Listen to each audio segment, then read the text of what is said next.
Praise the Lord. Hallelujah. സ്തോത്രം സ്തോത്രം സ്തോത്രം സ്തോത്രം സ്തോത്രം. കർത്താവിൻ്റെ അതിപരിശുദ്ധമായ തിരുനാമം ഈ അനുഗ്രഹിക്കപ്പെട്ട പ്രഭാതത്തിൽ വാഴ്ത്തപ്പെടുമാറാകട്ടെ. പ്രിയപ്പെട്ട ദൈവമക്കളെ, നമുക്ക് ഒരുമിച്ച് 2026 ജൂലൈ മാസം 5-ാം തീയതി ഞായറാഴ്ച പ്രഭാതത്തിൽ കർത്താവിനെ ആരാധിക്കുവാനും സ്തുതിക്കുവാനും നമ്മുടെ സ്വർഗീയ പിതാവ് നമുക്കൊരുക്കി തന്നിരിക്കുന്ന നല്ല സമയത്തിനായിട്ട് നമുക്ക് നന്ദിയോടെ സ്തോത്രം ചെയ്യാം. ഹല്ലേലൂയ. സ്തോത്രം സ്തോത്രം സ്തോത്രം സ്തോത്രം സ്തോത്രം. കഴിഞ്ഞ പകൽക്കാലം മുഴുവൻ കർത്താവ് നമ്മളെ കാത്തു പരിപാലിച്ചു. അവൻ കരം ഉയർത്തി കർത്താവിനോടൊന്ന് സ്തോത്രം പറഞ്ഞു. സ്തോത്രം സ്തോത്രം സ്തോത്രം സ്തോത്രം സ്തോത്രം. രാത്രികാലം നല്ല ഉറക്കം തന്ന കർത്താവ് നമ്മളെ അനുഗ്രഹിച്ചു. അതിനായിട്ട് കർത്താവിന് കരം ഉയർത്തി ഒന്ന് സ്തോത്രം പറഞ്ഞാട്ടെ. സ്തോത്രം സ്തോത്രം സ്തോത്രം സ്തോത്രം സ്തോത്രം. ഈ പകൽക്കാലം ക്രിസ്തയേശുവിൽ നമ്മളെ ജയത്തോടെ നടത്തുന്ന ദൈവത്തിന് സന്തോഷത്തോടെ ഒന്ന് കർത്താവിന് സ്തോത്രം പറഞ്ഞു. സ്തോത്രം സ്തോത്രം സ്തോത്രം സ്തോത്രം സ്തോത്രം. നമ്മുടെ കർത്താവ് നല്ലവനാകുന്നു, നമ്മുടെ കർത്താവ് വിശ്വസ്തനാകുന്നു, നമ്മുടെ കർത്താവ് മാറാത്തവനാകുന്നു, അവൻ അത്ഭുതങ്ങളുടെ ദൈവമാകുന്നു. കർത്താവിന് കഴിയാത്ത കാര്യമൊന്നുമില്ല. വെള്ളത്തെ വീഞ്ഞാക്കിയവൻ നമ്മുടെ കർത്താവാണ്. വെള്ളത്തിന് മുകളിൽ നടന്നവൻ നമ്മുടെ കർത്താവാണ്. ആമേൻ. സ്തോത്രം. കാറ്റിനെയും കടലിനെയും ശാന്തമാക്കിയവൻ നമ്മുടെ കർത്താവ്. അവൻ ആ കർത്താവിന് അസാധ്യമായിട്ടൊന്നുമില്ല. ആ കർത്താവ് നമ്മുടെ കൂടെ ഉള്ളത് കൊണ്ട്, നമ്മുടെ ഉള്ളിലുള്ളത് കൊണ്ട് കൈകളെ ഉയർത്തി ഒന്ന് സ്തോത്രം പറഞ്ഞ് ആ കർത്താവിൻ്റെ കൂടെ ഉള്ളതിനായി സ്തോത്രം, ആ കർത്താവിൻ്റെ ഉള്ളിലുള്ളതിനായി സ്തോത്രം, ആ കർത്താവ് എന്നിലൂടെ പ്രവർത്തിക്കുന്നതിനായി സ്തോത്രം. ഹല്ലേലൂയ. നന്ദിയോടെ സ്തോത്രം, നന്ദിയോടെ സ്തോത്രം, നന്ദിയോടെ സ്തോത്രം. കർത്താവ് നല്ലവനാകുന്നു, വിശ്വസ്തനാകുന്നു, മാറാത്തവനാകുന്നു. തന്നെ വിളിച്ചപേക്ഷിക്കുന്ന ഏവർക്കും അവൻ സമീപസ്ഥനാകുന്നു. ആ മുഖത്തേക്ക് നോക്കുന്നവരുടെ മുഖത്തെ ആ കർത്താവ് പ്രകാശിപ്പിക്കുന്നു. ആമേൻ. സന്തോഷത്തോടെ ഒന്നുകൂടെ സ്തോത്രം പറഞ്ഞാട്ട്. ഹല്ലേലൂയ. യേശു നല്ലവൻ. ആമേൻ ആമേൻ. നമുക്ക് ഒരുമിച്ച് പ്രാർത്ഥിക്കാം. ഞങ്ങളുടെ സ്വർഗീയ പിതാവേ, അനുഗ്രഹിക്കപ്പെട്ട നല്ല പ്രഭാതത്തിനായിട്ട് സ്തോത്രം. അപ്പം കഴിഞ്ഞ പകൽക്കാലവും രാത്രിയിലും ഞങ്ങളെ കാത്തു പരിപാലിച്ചതിന് സ്തോത്രം. സൗഖ്യത്തോടെ ഈ പ്രഭാതത്തിൽ യേശു നല്ലവനെന്ന് പറയുവാൻ ഞങ്ങളെ ഉണർത്തിയതിനായിട്ട് സ്തോത്രം. ഈ ശബ്ദം കേൾക്കുന്ന എല്ലാവർക്കും വേണ്ടി പ്രാർത്ഥിക്കുക. ഈ ശബ്ദം കേൾക്കുന്ന എല്ലാവരെയും അങ്ങയുടെ കരങ്ങളിലേക്ക് ഏൽപ്പിച്ച് ഓരോരുത്തരുടെ മേലും ദൈവത്തിൻ്റെ പ്രത്യേക പ്രൊട്ടക്ഷൻ ഉണ്ടാകട്ടെ. ഓരോരുത്തരുടെ മേലും കർത്താവിൻ്റെ പ്രത്യേകമായ കൃപ ഇന്നത്തെ പകൽക്കാലം ഉണ്ടാകട്ടെ. The month of special protection ആണല്ലോ. കർത്താവെ, പക്ഷി ചുറ്റിപ്പറന്ന് കാക്കുന്നത് പോലെ അങ്ങ് ഇന്ന് ഈ ശബ്ദം കേൾക്കുന്ന ഓരോ മക്കളെയും ചുറ്റിപ്പറന്ന് കാക്കുന്നതിനായി സ്തോത്രം. അനർത്ഥങ്ങൾ, രോഗങ്ങൾ, അപകടങ്ങൾ, ദുഃഖങ്ങൾ എല്ലാം യേശുവിൻ്റെ നാമത്തിൽ വഴിമാറിപ്പോകട്ടെ. അങ്ങയുടെ തിരുക്കരം തൻ്റെ കുഞ്ഞുങ്ങളുടെ കൂടെ ഇരുന്ന് അവരിലൂടെ അങ്ങ് അത്ഭുതങ്ങളെ ചെയ്യുന്നതിനായിട്ട് സ്തോത്രം. പ്രത്യേകിച്ച് രോഗികളായിരിക്കുന്നവർ, അസിഡിറ്റി മുഖാന്തരം ബുദ്ധിമുട്ട് അനുഭവിക്കുന്നവർ, ഗ്യാസ്ട്രിക് പ്രോബ്ലത്താൽ ബുദ്ധിമുട്ട് അനുഭവിക്കുന്നവർ, ആമേൻ, ഇന്ന് എന്ത് കഴിച്ചാലും പെട്ടെന്ന് വോമിറ്റിംഗ് സെൻസേഷൻ വരുന്നവർ, ഇന്ന് പ്രഭാതത്തിൽ യേശുവിൻ്റെ നാമത്തിൽ സൗഖ്യമാകട്ടെ. പരിപൂർണ സൗഖ്യം യേശു ക്രിസ്തുവിൻ്റെ നാമത്തിൽ തന്നെ മക്കൾക്കുണ്ടാകട്ടെ. ഹല്ലേലൂയ. നന്ദിയോടെ സ്തോത്രം. ബാക്ക് പെയിനിനാൽ, അതികഠിനമായ ബാക്ക് പെയിനിനാൽ ഭാരപ്പെടുന്നവർ, അതുപോലെ ബാക്ക് പെയിൻ മുഖാന്തരം കാലുകളിലേക്ക് സയാറ്റിക്ക എന്ന് പറഞ്ഞ രോഗം, ആമേൻ, കാലുകളിലേക്ക് പെരുപ്പ് അനുഭവപ്പെടുന്നവർ, യേശുവിൻ്റെ നാമത്തിൽ ഇപ്പോൾ സൗഖ്യമാകട്ടെ, സൗഖ്യമാകട്ടെ. യെസ്, നസ്രനായ യേശുവിൻ്റെ നാമത്തിൽ സൗഖ്യമാകട്ടെ. എല്ലാ മുടികൊഴിച്ചിലുകളും നിൽക്കട്ടെ. യേശുവിൻ്റെ നാമത്തിൽ മുടികൊഴിച്ചിലുകൾ നിൽക്കട്ടെ. ദൈവിക അത്ഭുതം തന്നെ കുഞ്ഞുങ്ങളുടെ മേൽ ഇപ്പോൾ തന്നെ സംഭവിച്ചിരിക്കുന്നതിന് സ്തോത്രം. അതുപോലെ ആമേൻ. കർത്താവേ, ഈ പ്രഭാതം ഞങ്ങൾ പ്രാർത്ഥിക്കുക. ലോകവ്യാപകമായി ഇന്ന് ഞായറാഴ്ച സഭായോഗം നടക്കുമ്പോൾ കർത്താവിൻ്റെ ഗ്ലോറി ലോകവ്യാപകമായി മാനിഫെസ്റ്റ് ചെയ്യുവാൻ ഞങ്ങൾ പിതാവിനോട് പ്രാർത്ഥിക്കുന്നു. സാധാരണമായ ആത്മീക അനുഭവം ലോകവ്യാപകമായി ഉണ്ടാകണമേ. കർത്താവെ, ആരാധിക്കാൻ കടന്നു പോകുന്നവർ ആത്മീക അനുഭവങ്ങളെ പ്രാപിക്കട്ടെ. അവർക്ക് പുതിയ അനുഭവങ്ങൾ, യേശുവുമായിട്ടുള്ള വലിയ കൂട്ടായ്മ, ബന്ധം ഇന്നുണ്ടാകുവാൻ കർത്താവ് സഹായിക്കണം. അഭിഷക്തന്മാരെ ഉപയോഗിക്കണമെന്ന് പ്രാർത്ഥിക്കുന്നു. കർത്താവ്, ഇന്ന് ആമേൻ ജോലിയില്ലാതെ ഈ ഞായറാഴ്ച ഭാരപ്പെടുന്നവരുണ്ടെങ്കിൽ കർത്താവ് വഴി തുറക്കണം. അതുപോലെ കർത്താവെ, സാമ്പത്തിക ബുദ്ധിമുട്ടിലൂടെ കടന്നു പോകുന്നവരെ വിടുവിക്കണം. എല്ലാ കാര്യങ്ങളിലും കർത്താവിൻ്റെ കൃപയുണ്ടാണ്. കുഞ്ഞുങ്ങൾക്ക് പഠിക്കാൻ ആവശ്യമായ ബുദ്ധിയും നിറവും കൃപയും കൊടുക്കണം. ബിസിനസ്സിൽ ഉയർച്ചകൾ കൊടുക്കണം. കർത്താവിൻ്റെ നാമം മഹിമപ്പെടുന്ന രീതിയിൽ എല്ലാ കാര്യങ്ങളും സംഭവിക്കട്ടെ. പ്രാർത്ഥന കേട്ടതിനായിട്ട് സ്തോത്രം. സകല മഹത്വം പുകഴ്ചയാപ്പയ്ക്കും യേശു ക്രിസ്തുവിൻ്റെ നാമത്തിൽ തന്നെ. ആമേൻ ആമേൻ ആമേൻ. കർത്താവ് നിങ്ങളെല്ലാവരും ധാരാളമായിട്ട് അനുഗ്രഹിക്കട്ടെ. വലിയ ദൈവകൃപയും സമാധാനവും നിങ്ങളുടെ ജീവിതത്തിൽ വർദ്ധിച്ചു വരുമാറാകട്ടെ എന്ന് പ്രാർത്ഥിക്കുന്നു. കർത്താവിൻ്റെ കരം നിങ്ങളുടെ കൂടെ ഇരുന്ന് നിങ്ങളെ സഹായിക്കുമാറാകട്ടെ. എല്ലായിടത്തും കർത്താവ് നിങ്ങളെ ബലപ്പെടുത്തട്ടെ എന്ന് പ്രാർത്ഥിക്കുന്നു. കർത്താവിന് വെച്ചാൽ നാളെ വൈകിട്ട് ഇന്ത്യൻ സമയം 9:30 നമ്മുടെ ഓൺലൈൻ മീറ്റിംഗ് ആരംഭിക്കും. പ്രാർത്ഥനയോടുകൂടെ നിങ്ങൾ അതിൽ പങ്കെടുക്കണം. അത് നിങ്ങളുടെ ജീവിതത്തിൽ അനുഗ്രഹമാകും. കഴിഞ്ഞ കാലങ്ങളിൽ ഓൺലൈൻ മീറ്റിങ്ങിനെ കർത്താവ് അനുഗ്രഹിച്ചു. നിങ്ങൾ നാളത്തെ ദിവസം പ്രാർത്ഥിക്കണം. കർത്താവേ, ഇന്നത്തെ ഓൺലൈൻ മീറ്റിംഗ് എനിക്ക് അനുഗ്രഹമാകണം, എൻ്റെ കുടുംബത്തിന് അനുഗ്രഹമാകണം എന്ന് നിങ്ങൾ പ്രാർത്ഥിക്കുമ്പോഴാണ് അത് നിങ്ങളുടെ ജീവിതത്തിൽ അനുഗ്രഹമാകും. ആമേൻ.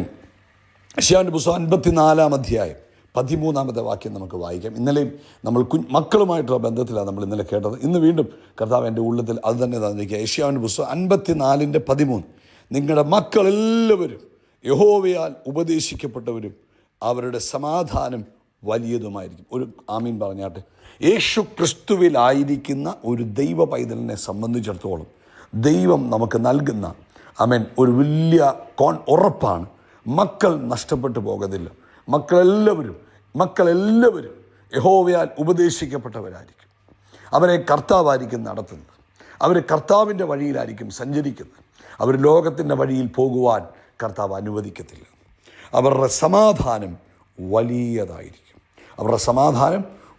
ഇന്ന് പ്രഭാതത്തിൽ ഈ സന്ദേശം കേൾക്കുമ്പോൾ പ്രിയപ്പെട്ടവരെ, നിങ്ങളുടെ ഹൃദയത്തിൽ നിന്ന് ഉറപ്പിച്ചു വെച്ചാട്ട് കർത്താവ് നമ്മളെ അത്ഭുതകരമായി നടത്തും, അസാധാരണമായി നടത്തും. നമ്മളെ മാത്രമല്ല, ഇന്നലെ പറഞ്ഞു, നമ്മൾ കർത്താവിന് വേണ്ടി നിൽക്കുന്നത് ഒരിക്കലും നഷ്ടമായി പോകത്തില്ല. നമ്മുടെ തലമുറയ്ക്കും അവരുടെ തലമുറയ്ക്കും, അതായത് മക്കൾക്കും മക്കളുടെ മക്കൾക്കും നിക്ഷേപമാണ് ഈ ദൈവഭക്തിയും കർത്താവിനുള്ള സ്നേഹവും ദൈവഹിത പ്രകാരമുള്ള ജീവിതവും. അപ്പോൾ ഇവിടെ പറയുക, നിങ്ങളുടെ മക്കൾ നഷ്ടപ്പെട്ടു പോകത്തില്ല. അവർ യഹോവയാൽ ഉപദേശിക്കപ്പെട്ടവരായിരിക്കും. അവരുടെ സമാധാനം വലുതായിരിക്കും. ആവർത്തന പുസ്തകം 11 പറയുന്നുണ്ട്, നിങ്ങളും നിങ്ങളുടെ മക്കളും ദീർഘായുസ്സോടുകൂടെ ഇരിക്കേണ്ടതിന് എൻ്റെ വചനത്തെ നിങ്ങൾ കേട്ട് പ്രമാണിക്കണം. അപ്പം ഇങ്ങോട്ട് നോക്കിയ കർത്താവ് തൻ്റെ കുഞ്ഞുങ്ങളെ ഉപദേശിച്ച് നടക്കുമ്പോൾ അവർക്ക് എന്തൊക്കെ ഉണ്ടാകും? അവർക്ക് ദീർഘായുസ്സുണ്ടാകും, അവർക്ക് ആരോഗ്യമുണ്ടാകും. അതുമാത്രമല്ല, അവർ ദൈവത്താൽ ഉപദേശിക്കപ്പെട്ടവരായതുകൊണ്ട് അവർ നടക്കുന്ന വഴിയിൽ ദൈവത്തിൻ്റെ മഹത്വം വ്യാപരിക്കും. അവർ അനുഗ്രഹിക്കപ്പെട്ട കുഞ്ഞുങ്ങളായിത്തീരും. ഹല്ലേലൂയ. കർത്താവ് എന്ത് ചെയ്യും? ദീർഘായുസ് കൊണ്ടും സമാധാനം കൊണ്ടും തൃപ്തി വരുത്തും. ആമേൻ. അപ്പം കർത്താവ് എന്ത് ചെയ്യും? കർത്താവ് നമ്മുടെ കുഞ്ഞുങ്ങളെ ഉപദേശിച്ച് നടത്തും. കരമുയർത്തി പറ, എൻ്റെ കുഞ്ഞുങ്ങളെ കർത്താവ് ഉപദേശിച്ച് നടത്തും. ഒന്നുകൂടെ കരമുയർത്തി പറഞ്ഞേ, മാതാവേ പിതാവേ ശക്തിയോടെ പറഞ്ഞേ, എൻ്റെ കുഞ്ഞുങ്ങളെ കർത്താവ് ഉപദേശിച്ച. നിങ്ങൾ കുഞ്ഞുങ്ങൾക്കായിട്ട് കർത്താവിനോട് സ്തോത്രം പറയണം, കുഞ്ഞുങ്ങൾക്കായിട്ട് ദൈവത്തോട് പ്രാർത്ഥിക്കണം. കർത്താവേ, അങ്ങയുടെ തിരുവെഴുത്തിൽ പറയുന്നു, അവർ അങ്ങയാൽ ഉപദേശിക്കപ്പെട്ടവരായിരിക്കും. അപ്പം നിങ്ങളെന്ത് ചെയ്യണം? നമ്മൾ പ്രാർത്ഥിക്കണം. നമ്മൾ ദൈവവചനം അവരുടെ മേൽ ഡിക്ലെയർ ചെയ്യണം. അവരെ നോക്കിയിട്ട് പറയും, ഇവർ യഹോവയാൽ ഉപദേശിക്കപ്പെട്ടു, ഇവരുടെ സമാധാനം വലുതായിരിക്കും, ഇവർ മേശയ്ക്ക് ചുറ്റും ഒലിവുതൈകളായിരിക്കും, ഇവർ വീരൻ്റെ കയ്യിലെ അസ്ത്രങ്ങൾ പോലെയായിരിക്കും. അത് നമ്മുടെ അധരം തുറന്നു പറയണം. ഹല്ലേലൂയ, സ്തോത്രം. എല്ലാ മാതാപിതാക്കളുടെ ആഗ്രഹമല്ലേ അവരുടെ കുഞ്ഞുങ്ങൾ വളർന്നു വരുമ്പോൾ അവർ അനുഗ്രഹിക്കപ്പെടണം, അവർ ഫലപ്രദമായി തീരണം, അവർ ദൈവിക പദ്ധതിയിൽ ജീവിക്കണമെന്നൊക്കെയുള്ളത്. ഹല്ലേലൂയ. അത് നമ്മുടെ മാത്രം ആഗ്രഹമല്ല, അത് കർത്താവിൻ്റെ ആഗ്രഹമാണ്. ഹല്ലേലൂയ. അതുകൊണ്ട് കുഞ്ഞുങ്ങളെക്കുറിച്ച് നിങ്ങൾ ഭയപ്പെടേണ്ട. നിങ്ങൾ അവരെ നോക്കി എന്ത് ചെയ്യണം? ദൈവത്തിൻ്റെ വചനത്തെ വിളിച്ചു പറയുക. ഹല്ലേലൂയ. പഴയ നിയമത്തിൽ ദൈവഭക്തന്മാർക്ക് അവരുടെ മക്കളെക്കുറിച്ച് ദൈവത്തിൽ കോൺഫിഡൻസ് ഉണ്ടായിരുന്നെങ്കിൽ, പുതിയ നിയമവിശ്വാസികളായ നമുക്ക് നമ്മുടെ കുഞ്ഞുങ്ങളെക്കുറിച്ച് അതിലും അധികമായ കോൺഫിഡൻസ് ആവുള്ളൂ. കുഞ്ഞുങ്ങളെ അനുഗ്രഹിക്കുവാൻ ദൈവം നിങ്ങളെ അധികാരപ്പെടുത്തിയിട്ടുണ്ട്. അവർക്ക് വേണ്ടി പ്രാർത്ഥിക്കുവാൻ കർത്താവ് നിങ്ങൾക്ക് കൃപ തന്നിട്ടുണ്ട്. അതുകൊണ്ട് എന്ത് ചെയ്യണം? ഈ ലോകത്തിൽ അവർ ആയിരിക്കുമ്പോൾ അവരെ അനുഗ്രഹിച്ച് പ്രാർത്ഥിക്കുക. അവർക്ക് വേണ്ടി ദൈവസന്നിധി ഇടിവിൽ നിൽക്കുക, അവർക്ക് വേണ്ടി ഉപവസിക്കുക.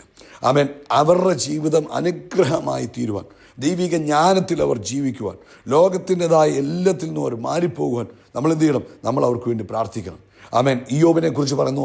ഇയ്യോബ് തൻ്റെ കുഞ്ഞുങ്ങൾക്ക് വേണ്ടി യാഗങ്ങൾ കഴിക്കുമായിരുന്നു. ഹന്നായെക്കുറിച്ച് പറയുന്നത്, ഹന്ന ശൗമേലിനെ ദൈവസന്നിധിയിൽ ഏൽപ്പിച്ചു കൊടുത്തു, ഡെഡിക്കേറ്റ് ചെയ്ത് കൊടുത്തു. അതുകൊണ്ട് എന്ത് പറ്റി? ഹന്നയുടെ ജീവിതം അനുഗ്രഹമായി തീർന്നു. ശൗമേൽ ഏറ്റവും നല്ല ആ കാലഘട്ടത്തിൽ ഏറ്റവും വലിയ പ്രവാചകനായി തീർന്നു. അതുകൊണ്ട് നമ്മൾ ഇന്നലെ കേട്ടു, സൂസന്ന വെസ്ലിയെക്കുറിച്ച് കേട്ടു, ചാൾസ് വെൽസ് അവരുടെ ജോൺ വെസ്ലിയുടെയും ചാൾസ് വെസ്ലിയുടെയും മാതാവിനെക്കുറിച്ച് നമ്മൾ കേൾക്കുവാനിടയായി. അവരെക്കുറിച്ച് നമ്മൾ ചരിത്രം വായിക്കുമ്പോൾ നമുക്ക് മനസ്സിലാകുന്നത്, അവർ രണ്ട് മക്കളല്ല, അവർക്ക് അനേക മക്കളുണ്ടായിരുന്നു. ഇങ്ങനെ പറഞ്ഞത് 18-19 മക്കളാണ്. അപ്പോൾ ഈ കുഞ്ഞുങ്ങളൊക്കെ എന്ത് ചെയ്തു? ഈ കുഞ്ഞുങ്ങളെയൊക്കെ അവർ ദൈവഭയത്തിൽ വളർത്തി, കർത്താവിനോടുള്ള ബന്ധത്തിലാണ് വളർത്തിയത്. അവരുടെ ഭവനത്തിലാണ് ആദ്യത്തെ പ്രാർത്ഥന ആരംഭിക്കുന്നത്. ഈ കുഞ്ഞുങ്ങളെ ഇരുത്തി ദൈവവചനം പറഞ്ഞു കൊടുക്കും, ഈ കുഞ്ഞുങ്ങളെ ഇരുത്തി പ്രാർത്ഥിപ്പിക്കും. പ്രാർത്ഥന എന്ന് പറയുന്നത്, ദൈവത്തെ ആരാധിക്കുക എന്ന് പറയുന്നത് അവരുടെ ഭവനത്തിലെ ഒരു പ്രത്യേകമായ ഒരു ശുശ്രൂഷയായിരുന്നു. ആ സമയത്ത് മറ്റാർക്കും അവിടെ പ്രവേശനമില്ല, മറ്റ് യാതൊരു തരത്തിലുള്ള ശല്യങ്ങളോ അല്ലെങ്കിൽ ഡിസ്റ്റർബൻസ് അവർ അനുവദിക്കത്തില്ല, ഗസ്റ്റിനെ അനുവദിക്കത്തില്ല. അങ്ങനെ അവരുടെ ഭവനത്തിൽ ആരംഭിച്ച പ്രാർത്ഥനയാണ്, അല്ലാതെ ജോൺ വെസ്ലി ആരംഭിച്ച ഉണർവല്ല. അവരുടെ ഭവനത്തിൽ ആരംഭിച്ച ഉണർവാണ് ലോകത്തെ തന്നെ കുലുക്കുവാനിട വന്നത്. ഹല്ലേലൂയ, സ്തോത്രം, സ്തോത്രം, സ്തോത്രം. അതുകൊണ്ട് പ്രിയപ്പെട്ടവരെ, മാതാപിതാക്കളെ, നിങ്ങളുടെ കുഞ്ഞുങ്ങൾക്ക് വേണ്ടി നിങ്ങൾ പ്രാർത്ഥനയിൽ ഇൻവെസ്റ്റ് ചെയ്യുക, ദൈവവചനത്തിൽ ഇൻവെസ്റ്റ് ചെയ്യുക, ടൈം അവർക്ക് വേണ്ടി ഇൻവെസ്റ്റ് ചെയ്യുക. ദൈവം അവരെ അത്ഭുതമാക്കിക്കോളും. മീൻ ഈ ഈ ഈ സൂസൻ അവരെക്കുറിച്ച് പറയുന്നത് അവർക്ക് ഒത്തിരി മക്കളാണ്. അപ്പം അവർ ആഴ്ചയിൽ 1 മണിക്കൂർ വീതം ഓരോ കുഞ്ഞുങ്ങളുടെ കൂടെ സ്പെൻഡ് ചെയ്യും. 18-19 മക്കളുണ്ട്. ഇതിനിടെ കുറച്ച് കുഞ്ഞുങ്ങളൊക്കെ മരിച്ചു പോയി എന്ന് പറയുന്നു.